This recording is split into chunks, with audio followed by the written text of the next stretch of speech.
If you've been finding the paper hard to read lately, it's probably because you're watching tyrannical douchebags taking over governments from Brazil to Italy to the United States. It's scary to see spreading authoritarianism because most of us want to decide what to do with our lives. To be free, in other words. But according to conservatives, we're already free. For instance, take YouTube star and prominent right-wing douchebag Ben Shapiro. Tonight's lecture is titled, "You're Free, Stop Whining." Capitalism is not a power hierarchy. It's about the power that resides in you as an individual human being. Shapiro's angry yapping seems to suggest the idea that since you can choose whom you buy products from or for whom to work, you have freedom. This reminds me of when the great conservative economist Milton Friedman wrote with his co-author wife Rose in their book Free to Choose, "When you enter a store, no one forces you to buy. You are free to do so or go elsewhere. You are free to choose." But other respected figures see the market's alleged freedom somewhat differently. Consider, for instance, Frederick Douglass, the escaped slave and self-taught intellectual. He's so cool, even the greatest minds of our era recognize his genius. Frederick Douglass is an example of somebody who's done an amazing job and is being recognized more and more, I notice. Well, Douglass concluded, "Experience demonstrates that there may be a slavery of wages only a little less galling and crushing in its effects than chattel slavery, and that this slavery of wages must go down with the other. The man who has it in his power to say to a man, 'You must work the land for me for such wages as I choose to give,' has a power of slavery over him as real, if not as complete, as he who compels toil under the lash.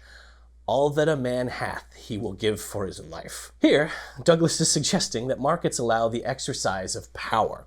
But how could a free consumer be enslaved to wages with so many different options for purchasing goods and so many market options for finding different careers? Well, the answer, of course, is that markets concentrate and often tend toward monopoly. Beyond the crystal clear history of Gilded Age monopolies in oil and steel in the familiar histories of Rockefeller and Carnegie, according to the current economic census, today's markets include the 8 largest software publishers coding programs that earn half the market's income, a market pattern known as oligopoly, a few small giant firms. The 4 biggest snack food corporations produce over half of the total output. 80% of US pet food coming from just 8 firms, often misleadingly labeled as separate brands. And of course, the new Silicon Valley tech giants are such colossal monopolists that even the joyless reactionaries at The Economist called them out-of-the-box monopolies. But why not just refuse to do business with today's towering corporate giants and go into business for yourself? As mean elf Ben Shapiro puts it, You, as an individual, own your own labor. You are in charge of your own labor. You get to decide how you want to alienate that labor, what you wish to trade that labor for. You get to decide the value of your own labor, whether you want to, in fact, work for a given wage. You can trade your goods and services for somebody else's goods and services, making both of you richer. Contrary to popular opinion, when 2 people make a trade, both sides benefit. The problem, of course, is that running a business requires capital, the tools and equipment required to produce products. And capital is enormously concentrated. The prominent inequality scholar Thomas Piketty found that the richest 10% of US households own 70% of the total national wealth, and the top 1% alone owns 35% of the nation. And most important, the corporate stock, the shares which represent ownership of the productive capital that's required to make goods and thus ensure that both sides benefit from an exchange, is just as concentrated, with the richest 5% of households holding 67% of US equities, according to the Economic Policy Institute and numerous business sources. Now, this was observed by the great socialist writer and critic of totalitarianism, George Orwell, who wrote, "Free competition means for the great mass of people a tyranny, probably worse because more irresponsible than that of the state. The trouble with competitions is that somebody wins them." Now, in reality, philosophers have developed different concepts of freedom, including the idea that freedom requires that you not be pushed around by external authorities, an idea called negative freedom. And also, though, our freedom to actually do different things, sometimes called positive freedom.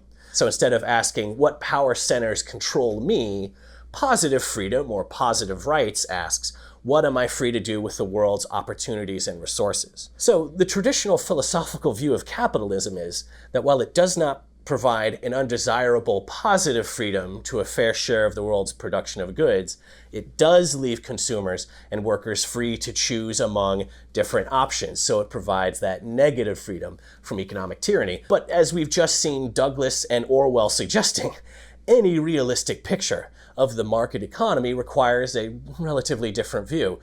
Capitalism limits both positive and negative freedom. This is because of the huge buildup of power created by the concentration of wealth and corporate control over the economy, meaning the market system not only fails to provide a positive freedom to a fair share of the economy, like a right to health care, but also fails to preserve negative freedom from the power plays of the 1%'s corporate property. Capitalism, for example, undermined freedom when GM and Ford decided to desert cities like Detroit and Flint, Michigan, for poorer towns and then poorer countries, denying its former workforce any positive freedom to enjoy the industry's enormous revenues. When Martin Shkreli's company Turing hiked the price of life-saving patented drugs from $13 to $750, he effectively snatched it away from disease sufferers, striking a clear blow against negative freedom. When Amazon held its huge global sweepstakes to see which North American city would be blessed with its new headquarters, and mayors across the continent threw billions in tax concessions at the company's feet, it wielded enormous power over us. Now, liberals, for their part, are often prepared to allow more positive freedom in the form of entitlements to healthcare, like Medicare for all, public education, and a safe environment. But democratic control over investment and production would represent a much more promising model for liberty, since achieving worker control of the workplace would require replacing capitalism's profit motive with solidarity, a drive to support and collaborate with our fellow men and women. Now, decisions made by cooperatives of workers, elected and subject to recall by their colleagues, could be made in a matrix of social solidarity and thus significantly limit the power mongering that we're used to from today's corporate world. Now, we on the left cannot be surrendering the language of freedom to the far right. Leftists must promote the uplifting potential of socialist freedom in order to inspire the hard work that will be needed to change the world.